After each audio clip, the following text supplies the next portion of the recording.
Right then, gang, Royal Ascot, big week this week. 5 shows, 5 days. We're going to have to hit some targets. I want you guys to up your game. All right, I'm going to start with you, Rodway. I want at least 4 madcap theories. You can have a day off, but only one, mate. So what we got? Field of Gold isn't a natural miler. Oh, it's beautiful, mate. It's absolutely beautiful. We're looking for a 20% strike rate for you this week, mate. Not with the tips, obviously, with the theories. Wilders, over to you next. Anti-post winners, we want at least one. What you got?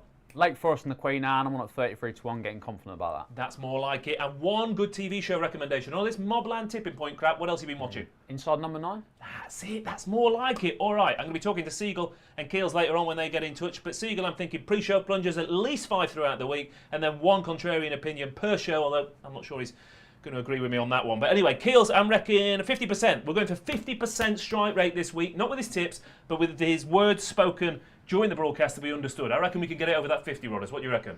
Maybe. He's a bit of a mumbler.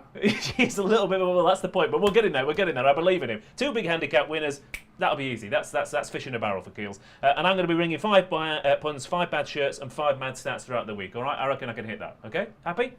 All right. And the viewers, of course, we want 1,500 likes. 1,500 likes, we want 60,000 subs, and we want 50 comments on each show, all right? 90% of them positive, the other 10%, you have fun. You know, enjoy yourself. Of course, finally, DJ, I don't know why you're in here. You're not on the show. Right. Okay, I think we're ready. Let's go. In the know, Royal Ascot.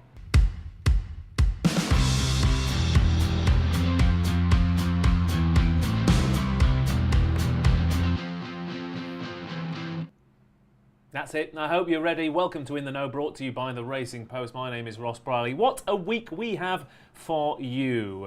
It's going to be 30 degrees outside. The only thing hotter than that is the racing, of course. We start off on Tuesday. Bish, bash, bosh. 3 Group 1s and a Group 2. That's how you start a racing festival. There ain't a dud race all week. And we're going to sort out some debates. And we're going to sort out some who's best, who's overrated, who's underrated. We're going to be looking at the 2-year-olds. We've barely seen any of them. Lots of once raced or twice raced types in the Coventry and the Norfolk and the Queen Mary. We're going to be talking about Field of Gold. Of course, plenty of controversy about the man in the saddle and the horse as well this season. Can Colin Keane rise to the occasion and really hit his new job for 6 this week at Royal Ascot? We've also got how good is Eric Nana potentially in the fillies version later on in the week. We've got the sprinters, plenty of them, but how many of them are actually any good? Is Illinois the next Kyprios? Is Los Angeles unbeatable? Will the Lockinge form stand up into the Queen Anne tomorrow? We've got everything you could possibly want at Royal Ascot this week. We're going to cover it here every night, 6:30 through till 7:30. And we've got you as well at home. So hello to everyone who's already tuned in, to Darren Walker, to Dave Henderson, to James Hart, to Warren Sheff, to Eden, to Kevin Hasnip, to Tom Leach, and to many, many more. Like I said, do subscribe, do get involved in the chat, get your selections in, and again, what a week we've got for you. And the best thing is, I barely know what any of the panel fancy, and I barely know what you fancy at home as well, unlike those National Hunt Festivals where we've all made our opinions pretty much laminated 6 weeks in advance. So look, it's going to be great, and I'm going to enjoy every single second of it. We've got a rotating panel of experts throughout the week as well. So who's on tonight's show? Well, it is the Racing Post top tipster and big cuddly bear himself. It is, of course, Mr. Graeme Rodway. Ready and raring to go, mate? Ready to go, yeah. I love Royal Ascot.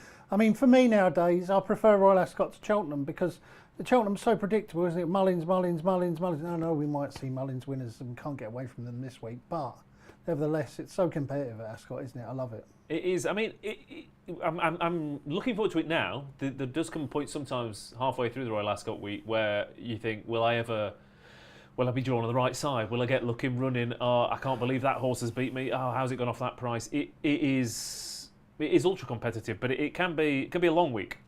It is a long week. It's longer than Cheltenham, isn't it? It's one day longer than Cheltenham for a start. Yeah, I mean, I just think that there's so many good opportunities for a bet.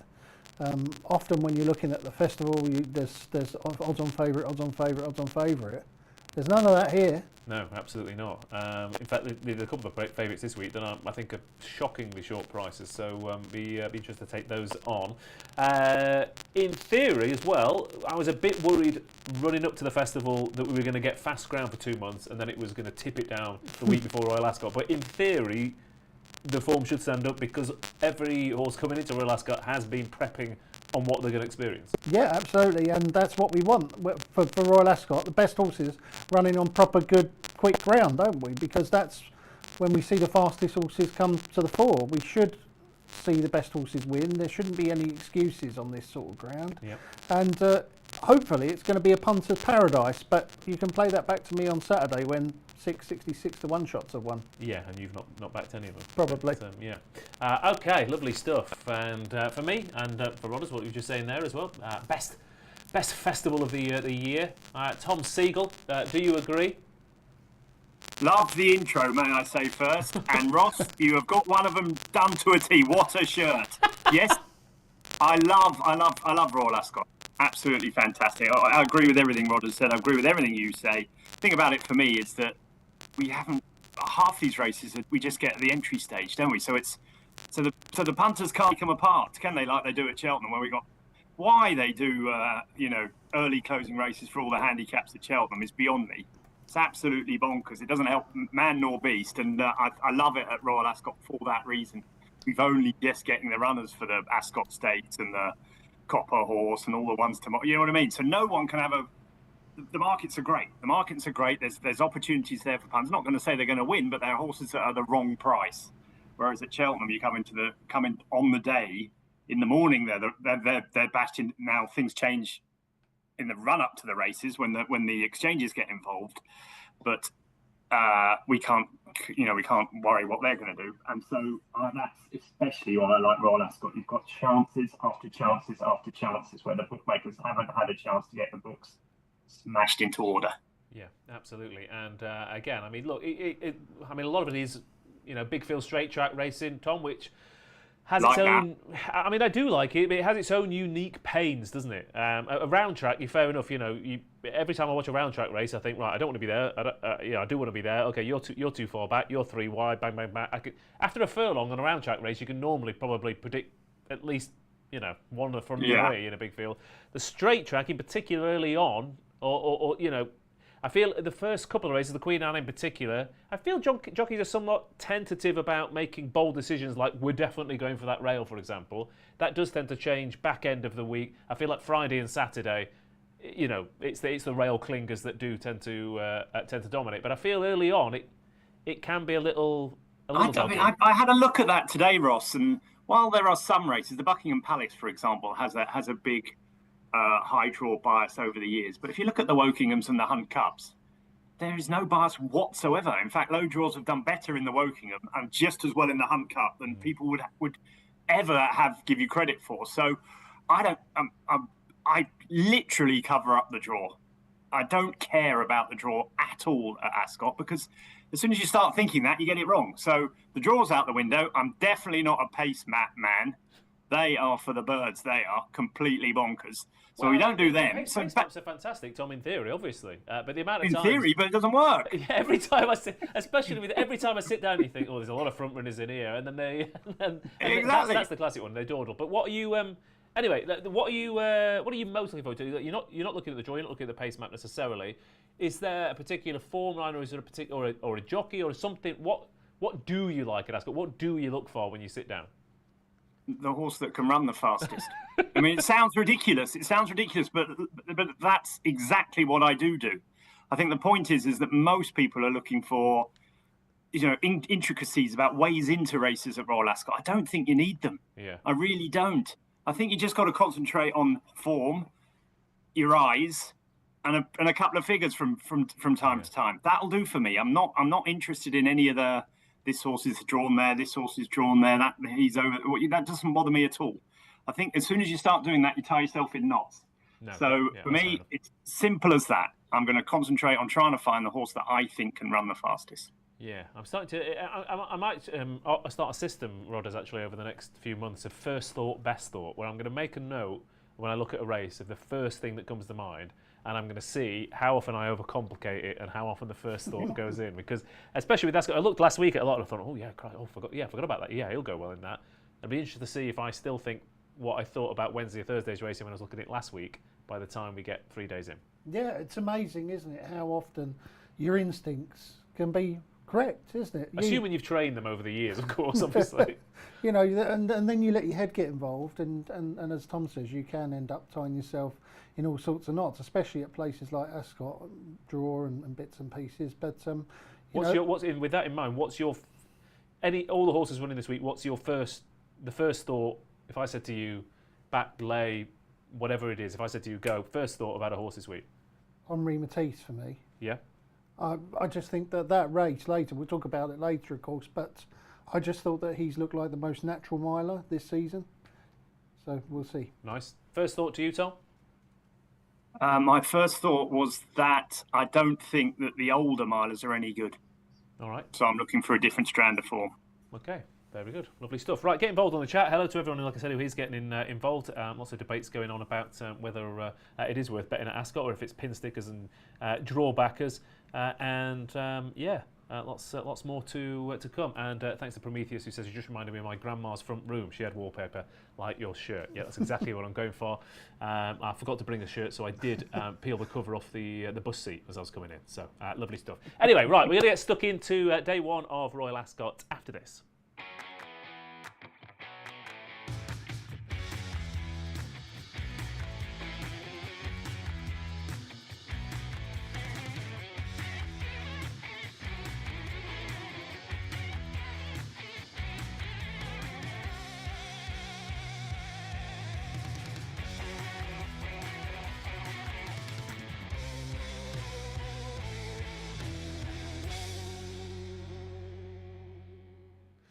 There you go then. Get involved on the Racing Post Members Club. Plenty to come on Racing Post. Plus, of course, you'll get exclusive access to Paul Keeley and Tom Segal's tips before anyone else does as well. We've got a fantastic feature with Chris Cook reporting on the rematch between Field of Gold and Ruling Court tomorrow as well. Harry Wilson's got his take on the clash of the Guineas winners. And Lee Mottershead and Chris Cook are going to be on course as well. And you can get a discount. Pick your favourite tipster and put a 10 after their name. So Rodway 10 gets you a discount as well. There you go. I when that came through, I thought, are they using that as data? Are the big bosses tracking whose name goes in the most with the discount? Probably. I'm going to come out bottom on that list. Maybe that's the way. And then they go, right, if you come bottom, you're out. That's done. You're done. Yeah, bring in someone, a Brierley 10 next week. Exactly. Just see if I can whittle us down. All right, okay. Right, first race then of Royal Ascot traditionally is the Queen Anne.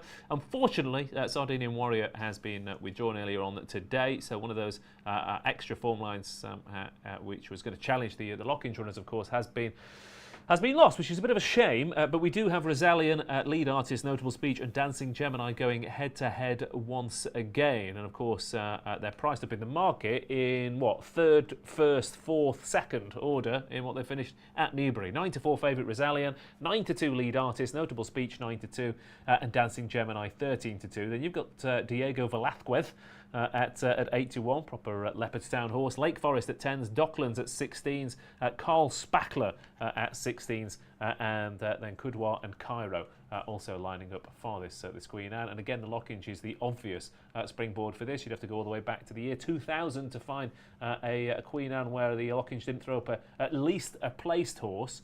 And Tom, there has been debates almost since they crossed the line in the Lockinge about which order they will finish when they come back to Ascot. It is a shame about Sardinian Warrior, but the fact that we've got the first four here does make this absolutely fascinating, even if it is starting to drive me a bit mad that that's all everyone's talking. Well, he'll beat him. He needed the run. Well, yeah, but he's better at Ascot. It's been pretty much that for weeks now. Yeah, absolutely, and that's why. Just as I was saying earlier, is it any good? The time wasn't brilliant. Lead artist had finished last the time before. Dancing Gemini is a nice horse, very nice horse. Is he a champion miler? Don't know. On fast ground, I would doubt it. And then you got the two, Guineas winners from last year. And the point is the form of Rosalian's form just hasn't worked out at all.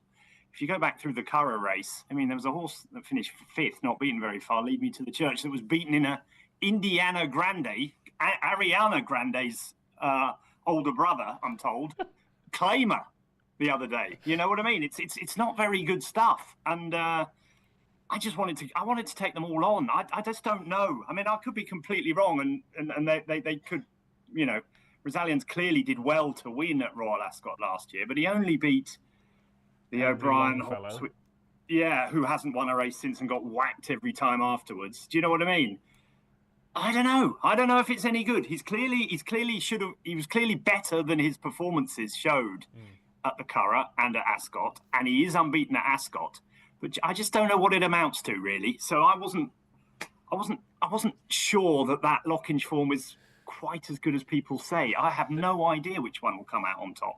The problem is, Tom, like I said, for every point you say, you could say Rosallian either run he likes Ascot, and he say, yeah, but he, like you said, exactly. how good is the form? Lead artists won't get an easy lead next time. Well, you don't know that until they jump off. So there's lots that goes on. The problem is, of course, if you want to take that form line on, Tom is actually coming down on one, right? So what have you gone for? Well, obviously, Sardinian Warrior was interesting. He'd become a very, very short price. It was interesting that he was backed into like 5-1 today. I thought that was way too short on what he'd actually achieved. I like Lake Forest. I do a bit. I just think. Not many of us are Australian racing fans and get up in the morning to watch those races, but I did. I made a special. I just got up to watch the race he won from Lazat, and he did incredibly well to win. If he's not a miler, I give up. He is undoubtedly a miler. I think he might even stay further than a mile. So I'm expecting him to take a big step forward over a mile. We know he's got course form. He was second in the Commonwealth Cup last year over 6 furlongs. People say that form's not very good. Inisherin's fine, but he only just beat Jasur. But that was his first run of the season. He'd been off since...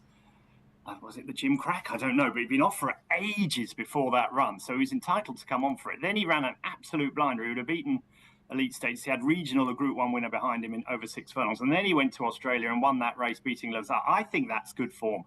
I really do. I think that's proper good form, and I think he's going to improve for a mile. So I'm prepared to give him a shot at a double-figure price against those other ones, because I think he's got a lot of upside. He came back at Longchamp the other day, but it was one of those silly French races. It was a really good race. There were like 3 or 4 Group 1 winners in it. And he sat out the back and they went really slow and he never quite got into it. But he finished off the race as well as anything. He was closing them all down at the line. I think a mile suits him. I think a straight track and Ascot will suit him. I think he's just the right type for the horse for the race. What he'll need is a strong pace. Whether he gets that, I don't know. But I think Lead Artist will go forward. I think Diego Velasquez will go forward. And I think the outsider Cairo will go forward as well. So for me, it's Lake Forest, and I could see Docklands running into the frame as well. Okay, yeah, Lake Forest. Yeah, I mean, the only issue, we said this outside to Robbie because he's backed Lake Forest anti-post, is that when it gets to the sprints later on in the week, particularly the Commonwealth Cup, a lot of us will say, well, the mile form is better than the sprint form, so I'm going to back the horses dropping back to sprints. So then to look at Lake Forest and go, well, that's good sprint form, but he's taken on the milers, does kind of contradict that slightly. However, 7.5 furlongs in Australia, and he does have course form, and he was eating up the ground behind Inisherin last year, so he's definitely got a chance. Do you think? The thing is, the horse that you thought was going to upset Lockinge form isn't running now, is he? No, unfortunately not. No, I obviously did the tipping in the paper today and put Sardinian Warrior up. Well, yesterday as it was for me, and appeared last night and today. And I thought that he had a really, really good chance for very similar reasons that Tom has made on the Lockinge form. I'm far from sold on that being the right line of form. And when you've got 4 horses from the very same race who are all at the top of the market, for me, that's the sort of race that I always want to take on. Because if that form turns out to be no good, then you're looking at an upset, aren't you? Because all 4 of those at the top of the market are all going to disappoint. And I have a feeling that might be what happens. The problem is the horse that I fancied isn't running. I can see the case for Lake Forest, and Docklands chased home Sardinian Warrior, didn't he? At Ascot 2 runs ago, Docklands got a superb record at Ascot. I thought he was I thought he would definitely win that race at Ascot a couple of times ago, that listed race when Sardinian Warrior beat him. Well, he looked like he was coming to as well, didn't That's his problem, isn't it? he? Yeah. He's not a frequent winner, Docklands, is he? You do get the feeling that he might come through travelling strongly and give you the hope that you're going to go and win, and then he will end up finishing second or third again. Yeah. But with my main fancy Sardinian Warrior out now, I'll probably still back Docklands each way. I think he'll definitely be in the first three. Okay, fair enough. Docklands is a 16-1 shot on the screen there. Bonus point for anyone who tells me who Carl Spackler is. I know that, but I can't remember. I knew it. It's Bill Murray's character in Caddyshack. That's it. Caddyshack. Absolute banger of a film. Tell us in the chat which one of the three tonight is Bill Murray, Chevy Chase, or Rodney Dangerfellow. That's the three for you to go with the Caddyshack. Dangerfield. Sorry. Oh god, yeah. I was thinking of Henry Longfellow. It's because we talked about him earlier. Okay, could run each way, says Alex Wilco. What else have we got? Notable speech is pretty decent, says Offworld. I'll be honest with you, I actually disagree completely with that one, Offworld. And Dancing Gemini and East India Dot for me in the first day, says Ryan Gledow. All right, that's the Queen Anne then. Moving on to the Coventry Stakes. 6 furlongs for the juveniles. 21 of them currently lining up. And Gustard is 9-2. Military Code 5-1. Postmodern 11-2. American Gulf 8-1. Andab 8-1. Warsaw 9-1. Rock on Thunder 11-1. Underwriter is 12-1. And it is bigger prices the rest. And with the defection of our potential anti-post scientific favourites in your Charles Darwins and your Albert Einsteins, we are left with Gustard, slightly less of a evocative name for a favourite from Ballydoyle, isn't it? But he got up to score quite late at Navan, and it's interesting, isn't it, when you get these 2-year-olds, especially the ones from Ballydoyle. You often get the ones from Ballydoyle who they don't do much on debut. They just win, or in the case of Signori later in the week, they don't win. They finish third first time out, and then they improve tons and tons. And then you have other horses like Postmodern who come up and absolutely bolt up and then have to go and do it again in Ascot. I always find it interesting how Aidan O'Brien seems to have a slightly different approach to his 2-year-olds. Well, yeah, he does, doesn't he? And almost with his 3-year-olds nowadays as well. Like they improve as the year goes on, don't they? And I expect that both of his here, the Gustard and Warsaw is his other one, will both come on big time for their first runs. I would have been quite interested in Warsaw if Ryan Moore had picked him, but he's on the other one, Gustard, which suggests that maybe he's the number one, although, of course, Moore was on Delacroix in the Derby and Wayne Lorden did win it on Lambourne. It's a guessing game, isn't it, really, Ross, this race? Well, it's an educated guessing game, but it's still... Yeah. I mean, I like them because in the 2-year-old races, because in theory, you're looking for a horse that's shown enough ability, but you're anticipating more and will suit the track. But the problem is, I could give 6 or 7. Well, yeah. How many of these have got one by their name? You just go down the field, and the problem with horses who are unbeaten, of course, you just don't know how good they are because you haven't seen their limit yet, and it's hard to assess a lot of them. I thought that Paul Cole's runner was quite interesting. It's called American Golf. Yeah. He ran Royal Scotsman in the race, didn't he? Was it 2 or 3 years ago? And it ran really well in third. Went on to be a top class horse, and it caught my eye. I think it went off a very short price first time up on debut. I think it was at Windsor, American Golf. So they obviously thought quite a bit of American Golf and did the business. Paul Cole's usually come on for a run, don't they? So, I mean, if I had to throw a dart at it, then yeah, American Golf would probably be the one. But it is a total guessing game as far as I'm concerned, Ross. And I'll be watching with interest, but I won't be betting in it. Yeah, he was impressive in American Golf. I was slightly concerned that his main market rival, I think, bolted at the start and was pulled out. So I was slightly suspect of the form at the time, but the speed figure was very, very good. And the Coles aren't a stranger to decent 2-year-olds in these colours in particular. Names completely escaped me. The one who won the 2-year-old trophy, and I went to Ruth Carr and won 5,000 races until he was about 15 years old as well, a few years ago. That'll come back to me very shortly. But Gustad is 9-2, Military Code 5-1. One I don't particularly like, Tom, is Postmodern. I kind of feel I'm often to take all the Wathnan 2-year-olds on this week. I feel they spent a lot of money at the Breeze Ups, but the problem with the Breeze Ups is you can only buy what what's for sale, can't you? You might get the best of a bad bunch, and I've not been that impressed. Some of them have won by far, but not beaten much in not particularly quick times. Yeah, the figures aren't great on postmodern, that's for sure. I mean, he looked good, didn't he? He definitely looked good when he won, but I think he's got to take a big step forward. I'd much prefer American Golf on the one run. Not too sure about Alan Gustard either. I mean, he looked good, and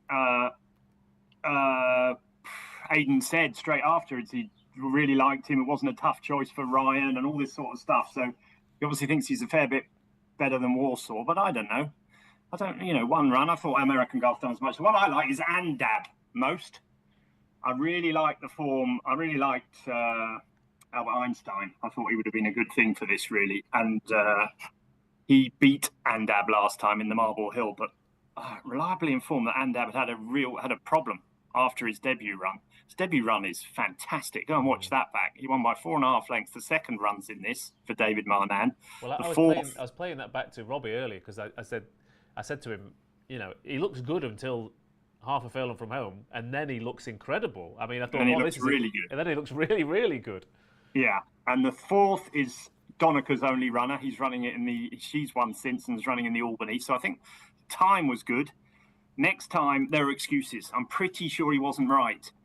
He'd had a problem in the run up to the Marble Hill. He was a bit keen. He got stuck on the outside. I know it was only a small field, but he travelled like a really good horse and then just got worn down close home. If he settles better, and I think he might, I think the fast ground will suit him. I really quite fancy Andab. I think he's classy. I think he might win this.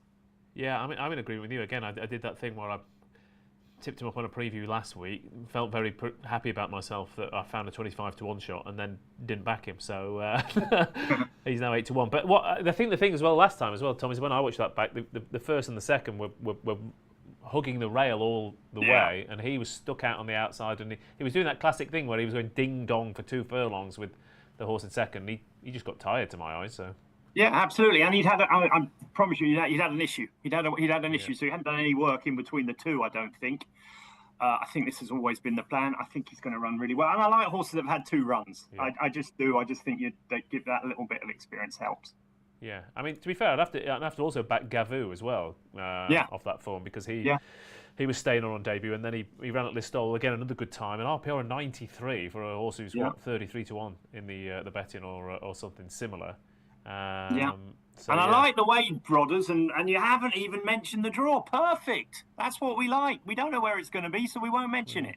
Another guessing game. Well, it better bloody be high because Andab's in 20 and Gavu's in 21. So I hope to God it is high. I mean, you say about the draw, by the way. Ken Pitterson, noted paddock judge, messaged me earlier and said that he'd walked the track and it is definitely good to firm. And he did say it was faster on the stand side, so high draws in theory. But that's not what the going stick says. The going stick says exactly the opposite. Well, who do you trust? The guessing game. It is, yeah. Guessing game. I mean, it is with going. Going stick says it's much slower on the stand side. Yeah. That's what it says. So you just don't know. Who knows? All right, fair enough. Let's have a look. What else have we got? Does anyone? Everyone's telling me what can't win in the commentary. They're not necessarily going for what can win. Underwriter says Tom Leach potentially. There is a proper Andab debate.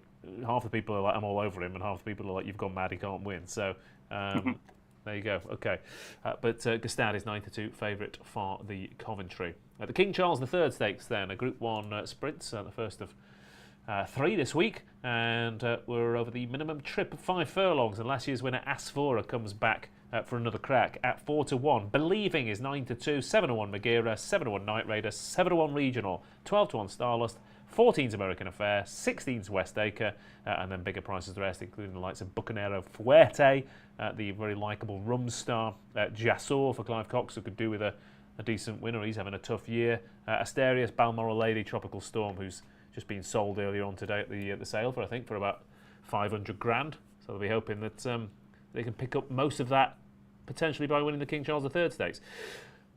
Another race, Tom, where I don't particularly like the top of the betting. Not sure about the blinkers for Asphora, and she seemed to need a run last year. Believing's been to Ascot 3 times and has never hit the frame, and that Maydown form looks pretty dodgy to my eyes. And then you've got 21 of the horses taking those two on. Well, it's just, I mean, I think 3 or 4 of the first 5 home last year are back. That's 4 of Believing Regional. They're at the top of the market. Asfora had a run. She's got blinkers on this time. Is the form any good? Believing's in foal. Maybe that'll help her. Don't know. I'm contrarian. I don't want to go back. I can't tip horses that do stuff, keep coming back in the same race. Boring, isn't it? So I won't be on Asfora, Believing or Regional. I think they can all run well. Of course they can. They've done it before, but that's not the way my mind works. I nailed my colours to Night Raider a few weeks ago, and I'll stick with him just because I think 5 furlongs is going to suit him. I think he's a 5 furlong horse for sure. I think he ran really well at York. Front runners had no chance at York that week. I don't know what was going on. They tell me it was a massive headwind. I don't know. But that was over 6 furlongs. For 5 of it, he looked really good, which makes me think that grass isn't a problem for him because all his best form's on the all-weather. I think Ascot translates well to the all-weather anyway. I mean, I know it's a cliche, but that does often happen to be the case. So I think 5 furlongs at Ascot might shoot Night Raider down to the ground. I'll stick with him, but look, 5 furlong sprints aren't really my thing, he says, again. Yeah, after tipping the 3-year-old dash winner at Epsom. Which again, to be fair, that 3-year-old dash winner at Epsom, Tom, I couldn't have called that the winner for 95% of the race. I'd be interested to see. The horse I was quite interested in was Magira, who's got a similar run style. She's dropped out the stalls at Longchamp, dropped out the stalls at Haydock, both 5 furlongs tracks which suit pacey, speedy sorts, and she's rattled home to win. Now, she has to prove herself on good to firm ground, but if she's actually here at a track that suits those tactics, which could be interesting. And Ed Walker, what year he's having?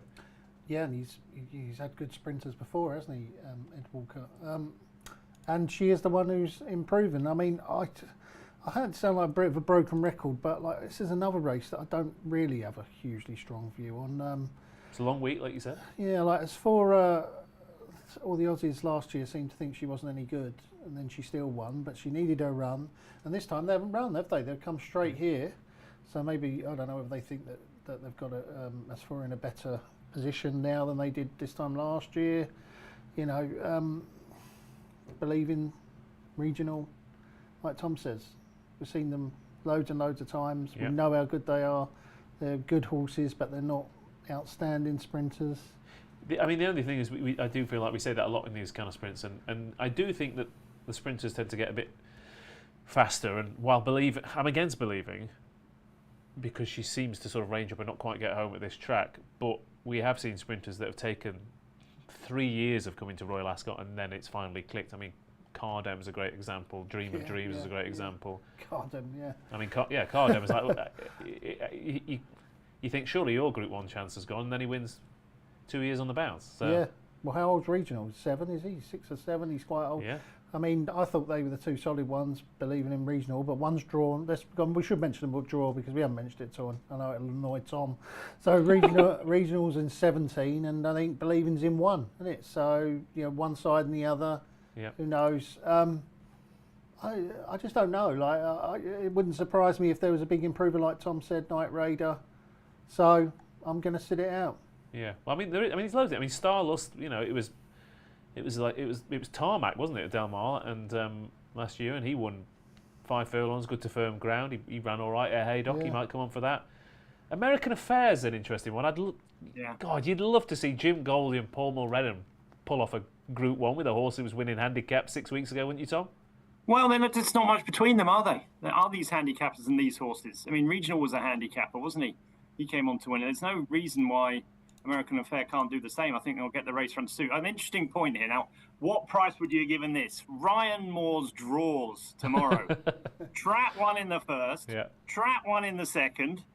Trap 1 in the... No, not Trap 1 in the second. Trap 1 in this race. Trap 1 in the St James's Field of Gold race. Yeah. Trap 1 in the Ascot Stakes. Trap 1 in the Wolferton. Trap 1 in the last race as well. I mean, genuinely, if that's... I don't know what the odds are, the actual odds of it, but it's absolutely. If anyone goes even close to hitting an acca for the odds of Ryan Moore pulling trap 1 for every race, then please do share it around. All bar one race, he got trap one. Now I don't know if that's good or bad. Some of those round course races, it's bad, but it is interesting, isn't it? I'm sure he wouldn't have wanted trap one in all these races because you'd have no options. Although, admittedly, by the seventh race, he might be used to it and he might know where to go. Bung me in, boys. Just bung me in. Yeah. Don't even need the stall numbers. Just put more on the front. What else have we got? Just to mention a few more. Yeah, the other one, it's not necessarily, but the two Clive Cox horses, Kurdos, who was 5th in this last year as a 4-year-old, and Jassor, who, again, to my eyes, he ran so freely and keenly last time out, but it was first time. Interesting. He's a nutcase, isn't he? But he's got loads of ability, hasn't he? Well, he's got wind up, he's got a hood, he finished 3rd behind Inner Sharing last year. Very good course form. Very good course form, Ross. He won the Commonwealth Cup trial very easily. I was all over him for the Commonwealth Cup after that. And he travelled really well. He was the 2nd best horse that day, better than Lake Forest. Just got run out of it on the line. He's just gone bonkers since. But if he settles, and it might, 5 furlongs with Night Raider drawn next door, could work for Jassor with a hood on. So I wouldn't put it past him running a big race. He was definitely on my radar. Yeah, although, like I said, Clive Cox this year, he's had, excuse me, hay fever kicking in, sitting next to this big tree over there. 10 winners from 119 runners, Clive Cox, 8% strike rate. Yeah. That's really bad for a trainer who I really like and is normally in red hot form coming into this. Got a bit unlucky, didn't he, on Saturday in the big sprint, didn't he? Didn't you think? He did, yeah. I thought that was a bit unlucky not to win, really. Fast Track Harry, that ran really well. Yeah. I think the universe just couldn't face you tipping another big sprint handicap winner, Tom. That's why he got beat. And we should also mention very quickly West Acre as well, who, again, won a Southall novice in October, then went to Maidan and has won a Group 2 and a Group 3 on fast ground over 5 furlongs. So he's a 3-year-old from George Scott's yard. I mean, again, George Scott is, banging him in left, right and centre. So I think he might need another year or so, but still, interesting. So just to reiterate, given we've mentioned half the field, but that's the type of race we're going for. Rodders are sitting it out, and you've already... I've backed Night Raider, and you're on Bagheera? Bagheera, yeah. Bagheera. Now, I got that mixed up. Bagheera was in the Jungle Book, wasn't he? Bagheera was the panther from the Jungle Book, yeah. But it's fine. I won't tell Rodney Dangerfellow. Or Alan Gustard. Exactly, yeah. Producer Sam says, let's move on. Fair point. If you are watching and you want us to move on, like the stream. Okay, that's what we're going for. 300 likes we need per night, or Rodders gets the, I was going to say the snip. That's not right. Yeah. I'm not coming on again. That's okay. So yeah, there you go. Lovely stuff. Right, let's move on to the St James's Palace Stakes then. Group 1 contest here with just 7 runners. A little bit disappointing for you each-way thieves out there, I say into the mirror. And Field of Gold, again, the story continues here, is 8 to 11. Henri Matisse, 7 to 2. Ruling Court, 7 to 2. And then a jump out to 20s Rashabar, 50s Officer, Windlord, 66. First Wave, 100 to 1. Now, obviously, we've got the repeat of the Lockinge form earlier on. We've got the repeat of the Guineas form here with the added spice of Henri Matisse, who rattled home in France last time out, thrown in a bit of that as well. Really interesting for a variety of reasons. It's another interesting storyline. I don't know. I'm intrigued to see how this Colin Keane story unfolds, because in the back of my mind, there's a potential that announcing a stable jockey for your owners the week before Royal Ascot and then throwing him sort of into the frying pan could potentially backfire. That's what I was slightly worried about. It could, but he's answered the bell, hasn't he, a few times already. Yeah. He took over on Field of Gold and rode pretty much the perfect race, didn't he, in the Irish 2000 Guineas. He kept out of trouble, down the outside, easy as you like. He did, but here's the thing. Here's what how many times has Colin Keane ridden at the Curragh, do you think? How many rides has he had? Plenty, yeah, lots. Well, no, Hundreds, I guess. 1,129 rides out at the Curragh. Right. 62 he's had at Ascot. Yeah. And I'm quite big on this sort of.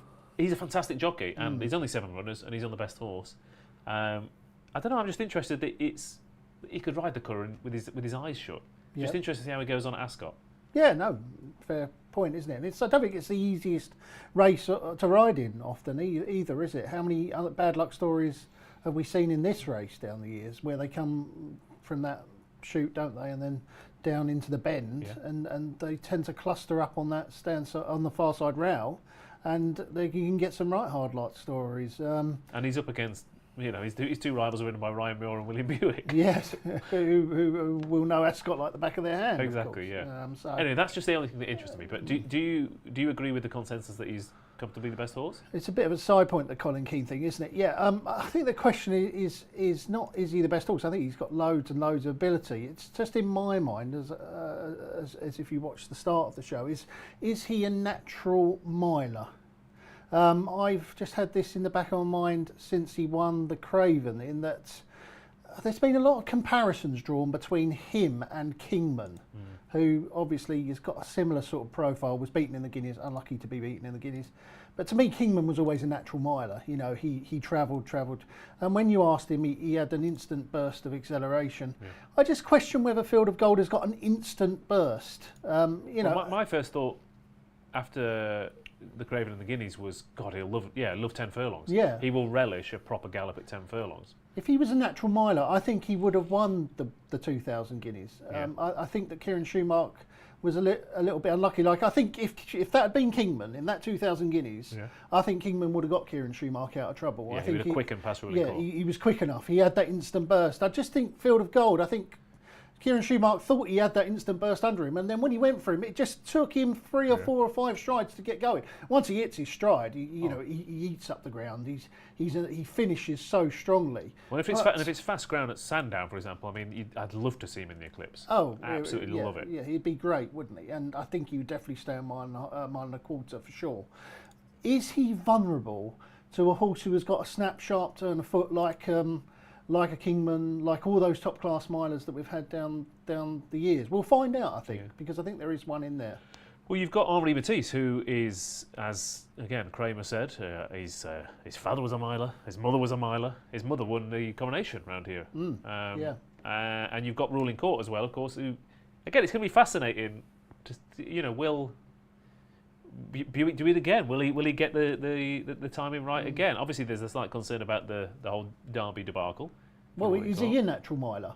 Ruling Court. I know he's one of 2,000. Well, they were going to win him in the Derby, weren't they? Exactly. They obviously think he's going to stay further because they had him in the Derby until the rains came down. So you think Henri Matisse is the natural miler? I think in the field, to my eye anyway, on what I've seen, I think that he's the horse who's got that sharp, instantaneous burst of speed. Go and watch him win the race around the tight turn in America last year. He was in an absolutely impossible position, and he still won. He's got an amazing turn of foot. Obviously, he was well suited by the way the race was run last time out in France. They went bonkers up front, and Ryan Moore had him in exactly position A1. But he wasn't at Leopardstown, and he still won. He was unsuited by then, and he had loads to do, and he got up. I just think that he's got the ability to go and let Field of Gold go, and then see if he can come and do him late for a turn of foot. We'll see. But he's of course short in stall one. Would he not maybe do the opposite of try and quick and clear and hope that Field of Gold doesn't? Yeah, that's another. Get going. My worry there, though, would be that in France, anyway, I thought he sort of got there and then he kind of ties up a little bit. I'm not sure that he does much when he's in front, this horse. He needs to be dropped. Yeah, I just wonder, like last year he got beaten, didn't he, by Hot as Hell, and he was, people said he was a bit temperamental afterwards. Go and watch the France run. He travels, quickens. Look, you think he's going to go away and win easily, and then near the line, John Quill's actually coming back and closing him down. So I just wonder whether Ryan will have it in the back of his mind not to get there too soon on him. But he may not have any choice anyway to employ those tactics because he's drawn, like you've said and like Tom said, in stall one, and he's going to have to come round that inside. He may have to come late and through horses. But if there's any one jockey who can do it from stall one. I mean, I was at Shanti a couple of weeks ago when he did it on Camille Pizarro from stall one. He was in all sorts of trouble there, Ryan, and he still managed to find his path through. It wouldn't surprise me if he does it again. And who do you prefer as an artist, Matisse or Pizarro? I don't know. No idea. Who do you prefer? I like a bit of Matisse, yeah. Like a bit of Matisse. Very colourful, yeah. Impressionism, sort of fauvism, is it? Well, you know more about him than me. Yeah. Sure. Well, nice, yeah. Just a bit of colour, but just go and have a Google. Anyway, what do you think of the St James's Palace Stakes, Mr. Tom Segal? Well, I don't know. And I think you two are different kind of artists. Have you been down the pub, you guys? Blimey. We've just A load of rubbish. Field of Gold is going to win this by miles. It's miles better than these. Look, if I just come to you straight away and you'd said that, we might as well not do a show. No, I'm joking. I just think You're not. Are you joking or not? I don't know if you are joking. Well, I am. Well, half and half. Obviously, it was an artistic license, but I think Field of Gold's the fastest horse. I think he's the best horse. I think he's got the best draw. I don't think it'll even be close. I think he'll win by 3 lengths. All right. Okay. What's the danger? We're talking about everyone's banging on about the same form lines. Is there Rashabar was unlucky, I thought, at the Curragh last time out. He got stuck down the rail. You're not in the same class, Ross. For this Field of Gold is one of the best horses I've seen in 10 years. Yeah. It's not even close. He's miles better than them. Would you give him the prize? Let's move on to the next race. One more question for you. Would you want to see him stick to a mile, or do you want to see him over 10, or even further? I think he'll win whatever race he runs in. All right. Okay. I honestly think that. I think he'd win the Sussex Stakes. I think he'd win the Eclipse. Doesn't matter. Okay, fair enough. Thank you very much, Tom Segal. And a quick offer break for you here post St James's Palace. You can get 40-1 Field of Gold to win the St James's Palace Stakes if you open a new account with William Hill. So I don't know, 40-1. Terms and conditions do apply. I'm trying to read them because 40-1. Yeah, I don't know how they work that out, but I'll take it. I will take it. All right, fair enough. All right, let's move on then, shall we? 3 more races to go. Day 1 of Royal Ascot. The Ascot Stakes over 2.5 miles is up next. It's a heritage handicap and reaching high for Mullins and Moore. Drawn in 1, as we said earlier, is 130. East India Dock 9-2. Ponyross 11-2. Manxman 8-1. Alphonse Legrand 9-1. Mr. Hampstead 12-1. Nürburgring 12-1. Divine Comedy 14s and bigger prices the rest. Here we go, Tom. Some old favourites. I don't know if it's June, if it's March, if it's September. I don't know what time of year it is. Looking at this race, I like the race because I've had a bit of luck in it over the years. It's a tricky one, isn't it? Because obviously Willie Mullins is the man to follow, as he is every year. He's got 2 of the first 3 in the market. Oh, I don't know what to make of Ponyross. If Ponyross wins over 2.5 miles, I don't have to question what Rafe Beckett was seeing when he was running home. I was backing him for the Cambridgeshire last year. You know, so it's like double the trip and more. So, look, he obviously was the Triumph Hurdle winner and seemed to stay all day there. But I don't know, 2.5 miles. This reaching high is obviously a plot job, isn't it? With owned by the King and Queen and coming here. But Stall 1 is tricky. It's tricky. He's going up in trip. He doesn't look like he's going to make the running or anything like that. So it's going to make life tricky for him. And he's got to prove himself at the trip. I think they're very short prices for me. East India Dock, Ross, he's your favourite horse. We know. We like him very much. What a great horse he's been. Excellent in the Chester Cup again. Might he want a bit softer ground? The only thing I think about him, I just thought that the 2 horses that ran the controversy in the Cesarewitch last year were interesting, Alphonse Legrand and Manxman. I like Manxman the most. I just think he's better drawn. I think he stays forever. I think the further he goes, the better he's going to be. I think 2.5 miles, stepping up to 2.5 miles will really suit him. Not worried about the ground. I think he's going to go run really well. Nürburgring is another one I like. Just slightly worried about being drawn right on the outside. You just in this race, if you're stuck on the outside, you tend to do a lot of running. I know high draws have a very good record on most round track races, but they don't in this race, even though he's the man who doesn't care about the draw. But I just thought he might have to do a lot of running from trap 20 or whatever he's in. So I like Manxman. Who's your favourite Manxman, Ross? Give us a Manxman you like. What? The Bee Gees. The Bee Gees. People from the Isle of Man. They're Manxman. Are they? All right. Yeah. I've been watching the Gold this week. That's a lot of that going on the Isle of Man. Have you watched that on the BBC? I have watched a bit of the Gold. Yeah, the Bee Gees and Mark Cavendish. They're from the Isle of Man. Oh, there you go. I did not see that one coming. I didn't know that was what Manxman made. I'm learning so much on this show tonight. You are. Manxman and Matisse and Pizarro and and some horse racing stuff as well. yeah. Bits and bobs. Drawing the Ascot Stakes last 10 years, Tom. Yeah, like you said, 7 of the last 10. 1, 7, 6, 3, 9, 1 and 2. So it's, I think, look, later on in the week when you get to your 1.5 mile races and there's 23-year-olds rattling around, they go so quick early on, and you get stuck on the rail, and they all collapse on you. But this is more about track position early, isn't it? Because, like you said, they can. If you got stuck 3 wide here, you're going 5 miles, not 2.5. That's right.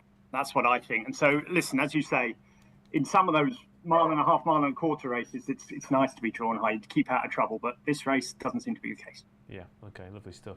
But yeah, there's plenty of interesting form lines. Reaching high. Well, he's bred to be slightly better than 94. Bred to stay a lot further than a 1.5 miles. Yeah. In which he was beaten the nose last time. If I see the stars out of Estham at the dam who won the Gold Cup. So yeah, I mean, could just be another Willie Mullins, Ryan Moore come late and pick them off. Well, if he wins this, if he there's potential he does progress into a Gold Cup horse next year potentially. If Possible, he keeps going he's through with the Stout, grids. wasn't he? Yeah. Stout would have brought him along slowly. I thought the Chester Cup was a good race at the time, and I thought I'd rated it high enough to get East India Dock to be close to being top on RPRs here. It turns out I didn't. Cabela de Mar's won since.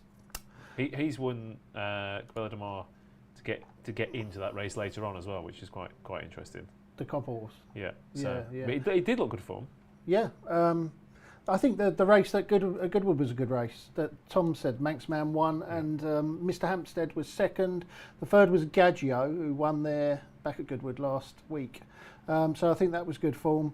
I've ended up having to put Ponyross in as my tip on RPRs because he was top. So I don't got any choice. That's how it works. Don't necessarily fancy him, if I'm honest with you, but it's not my rating, if you know what I mean. It's a rating from when he was with Beckett a few years ago, but it certainly beat Woot City, who was the Frenchels. Do you think if Ryan Moore had chosen to ride Ponyross, he would be favourite? Yeah, probably he would be.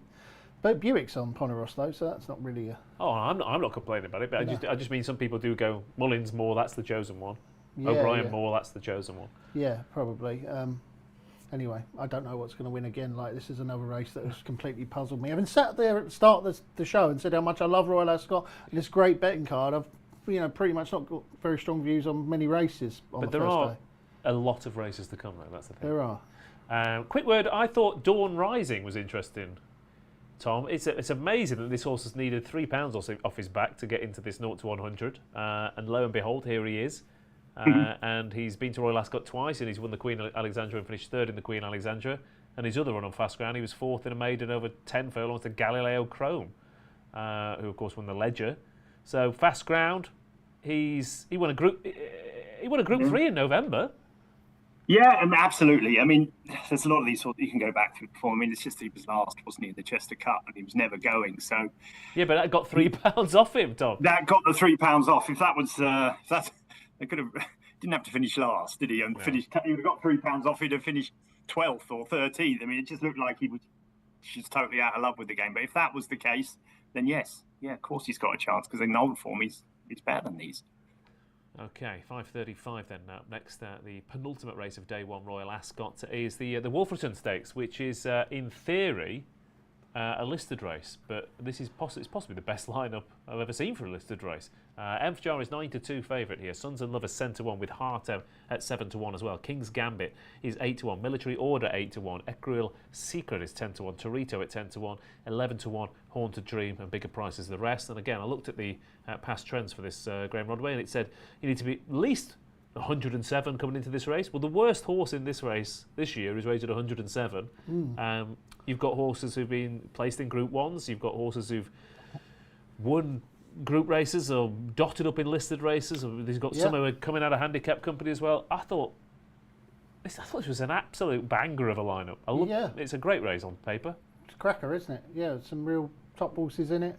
And like you say, much better than a listed race. I thought that the key piece of form might be the one where Los Angeles beat White Birch with Sons and Lovers and Galen in 4th and 5th, not beaten very far. So the problem is that Sons and Lovers is a single figure price now because Ryan Moore has been booked to ride for Joseph O'Brien. It's not a very common booking. I did look it up. It was something like 2 winners from 6 or 8, something like that. So he doesn't ride for Joseph very often, even though he rides for his dad all the time. And as a result, because he's now single figure price, I'll probably be tempted to back Galen as well at much bigger odds. There wasn't much between them in that race. Yeah. We know Los Angeles and White Birch are Group 1 horses, there's no doubt about it. And I just thought that was the key line of form, but you could make a case for a lot of them, like we've said a lot all day, but they're two of my stronger fancies on the day, Sons and Lovers and Galen. Okay, absolutely. Yeah, Sons and Lovers got that dreaded one box. Lowest draw has placed in the last couple of renewals of this, and obviously it's a little bit easier to navigate that box, I think, since this was made a listed race, not a listed handicap. But I don't know, it's such a good race, Tom. I think you want everything in your favour. The only one I can't quite get my head around is Hartem. I've never sort of looked at him and thought 10 furlongs around Ascot. But King's Gambit, his best forms on fast ground round here over 10 furlongs. Torito ran well from a bad draw in this race last year. Haunted Dream never runs a bad race. He's got his conditions. And Mth Jar was quite well fancied last time out, and we've seen that that's a good race. Yeah, I mean, I'm turning into Rodders. This is the one race I didn't have a clue about. I'm like you. I thought this was really hard. You could make a case out, as you just did, for loads of them. Haunted Dream, as you say, was second in the race last year. Torito was third. I thought Richard Fahey's horse, which I can't spell or pronounce, something secret, was really impressive. I thought that race at Epsom last week was a really good race, a good handicap. There were 3 or 4 from top stables that were coming in there, well fancied, and he blew them apart. Now, if he runs to that level again, I think he's got a good chance, but he's got to step up a bit, because this is as you say, Enfjar ran against Al McCam and Ombudsman. Sons and Lovers run against Los Angeles and White Birch. Hartem's been placed in guineas. You know what I mean? This is a proper good race. I went round in circles trying to find the one. Originally, a few weeks ago, I was in the Sons and Lovers camp, but as you say, Stall 1, run more usually solves bigger problems than this, in his sleep. But it is tricky. I mean, we saw yesterday, I don't know if you saw the French Guineas, the French Oaks, but Christophe Soumillon actually moved off. He was on stall 1, and he moved into about lane 4 after about a furlong, because he thought what might happen, that usually happens, is this concertina effect down on the rail and you can't get through. So Ryan Moore might do that. And if that's the case, Sons and Lovers becomes a shorter price after a furlong, doesn't he? So who knows? It's not a race that I have too much confidence in finding the winner of at all. So I'm going to have the Fifth Amendment and sit this one out. But I'm pleased to see that my pal, Mr. Rodway, has some strong fancies. Yeah, absolutely. Yeah. So you sit this one out, Tom, and you do the tipping for this one. And what do you think of D.H. Lawrence's novel Sons and Lovers? Have you read it in preparation for this race? No, but I didn't even know it was a book. So there's another thing that I've learned there. There you Ross. go. This is turning into an education. You need to get your whiteboard out again. I do. This is project get some culture into Graeme Rodway. Yeah, absolutely. That's what we're going for. All right. What else have we got? A couple of King's Gambit for me, says Darren Walker. I do think he's a funny old sort, but he's really good runs, 10 furlongs on fast ground, which he will get tomorrow. And Stevens 99 was telling me all the horses he doesn't like, but which ones do you like, Stevens 99? Which ones do you like? And Liari each way for Colin Wraith in the previous race. Good. Right, let's move on then to the Copper Horse, shall we? That shows us the card at Ascot on day 1. And French Master is 5-2. Charles 4-1. Caballo de Mar is 11-2. Aeronautic 11s. My Mate Mozzie 12-1 again. What month is it? Barnsow 12-1. Jesse Evans 12-1. Is this Galway? Champagne Prince 14-1. And then bigger prices the rest. And Island 6 the distance for this handicap then. And again, another favourite, which I can see why he's favourite, Tom, but a 4-year-old, first time blinkers round Ascot, drawn in 7 and a 16-runner handicap. Again, it's a race I want to get involved in. I'm struggling to find one to actually back, but I do want to take this favourite on. What about you? You know what French Master is, Ross? He's a lummox. He's a lummox. He's a lummox, isn't he? Now, that's why they put the blinkers on him, haven't they? Because he took an age to get going last time. I think if there's one horse that will blow this race apart, it's him. He could be a class above these. He's got the right trainer. He's got a good jockey. They've obviously not left any stone unturned with the blinkers.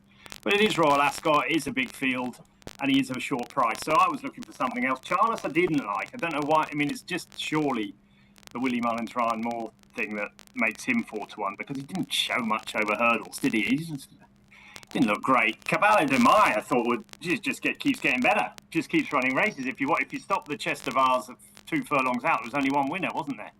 So I think the drop back to mile and 6 won't be a problem. I could see him going well, and I thought a couple of Irish horses would run well.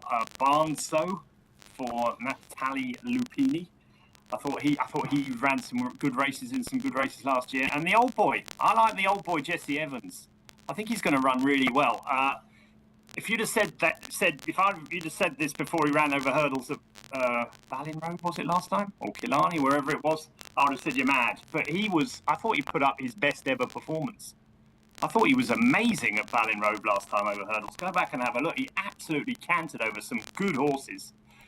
You know what I mean? And I thought that suggested to me he's in the form of his life. He's drawn wide. Don't mind that in this race.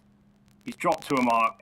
2 years ago, he was running off the same mark in the Cesarewitch, and he cantered into the lead 2 furlongs out before not staying. Look, he's a big price. He's an old horse, but I don't think he's on a bad mark on what he showed at Ballin Road last time. He's won a Galway hurdle. He's given stones to my weight, was he, when he won that? Look, I'll take a chance at a big price on Jesse Evans, but French Master could blow it all apart if he takes to the blinkers and gets his mind in gear. Okay, fair enough. That is a fairly big if, though, to be fair. Graeme Rodway, last race? Yeah, this is a race that I did manage to lump enough on the horse last time to get top, that I wanted to get top. Which French is? Master. Oh, right, okay. Yeah, I did give that a right old rating last time, and they only stuck it up £4, which means that I didn't have to do any fiddling around for French Master to come out top on RPRs here.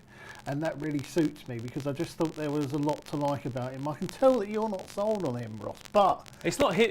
It's just the combination of where he's drawn with like the blinkers might light him up, which is the last thing I want at Ascot. It's more that I think he's a very good horse. I could see him getting beaten here and then going to Glorious Goodwood and absolutely bolting up. But I just didn't like the combo of him, the blinkers, the draw, and the track.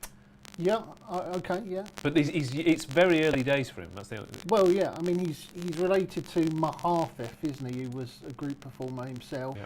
He reminds me an awful lot of Sweet William, who ran in the same colours, was related to a really good horse, Hurricane Lane, trained by the Gosdens. They stuck blinkers on Sweet William. He suddenly took off, ended up winning, 2 or 3 group races as a stayer. He's running off for 100, isn't he? I think French Master, like Tom says, I think he's got probably 10 or 12 pound in hand here. I think he will end up in group races in time. And it's just whether anything else on the day ends up being better handicapped than him and has got more than 10 or 12 pound in hand, because it can happen in these Royal Ascot handicaps. But I think if you're backing French Master, you're definitely backing a horse who's ahead of the handicapper. Yeah, no, I completely agree with that. I just, like I said, it's 5-2 as well. So yeah. I'm going to shout out to one at a big price very quickly. Is Fairbanks, who won over hurdles last time on good ground at Ballin. He ran. It wasn't this race, was it? It was the 1.5 mile race last year. It was last year, wasn't it? Yeah. He finished 6th. He was drawn into. He stuck all the way down to the inside rail. I know the winner, Crystal Black, was in 4, but Colin King gave that one a great ride and switched to the middle of the track. Fairbanks was on his own, burrowing down the worst part of the track, and he kept going and going and going. And he finished 6th. He then went to Newmarket and won. He finished 2nd to Align the Stars at Goodwood, and he switched yards and he's drawn 19, which I don't know. Like I said, the fact that he got stuck on the inside, I don't know. I think Fairbanks could run a big race. Another one of those Irish Raiders that Tom mentioned. But anyway, and quick breaking news: Ghostwriter has been sold at the sale today. How much do you think Ghostwriter's gone, Clive Cox? And if I told you that Ammo Racing had bought in, Tom, what's your guess? 7 billion. Correct. Correct. Just 2 million quid. A cool 2 million. 2 million quid. You were underbidder, I hear. Yeah, nearly got it. Next time, mate. Cheap at half the price. Yeah. Next time. If Fast Track Harry had won, I'd have had that Ghostwriter. Oh dear. Right. Okay. Naps to come.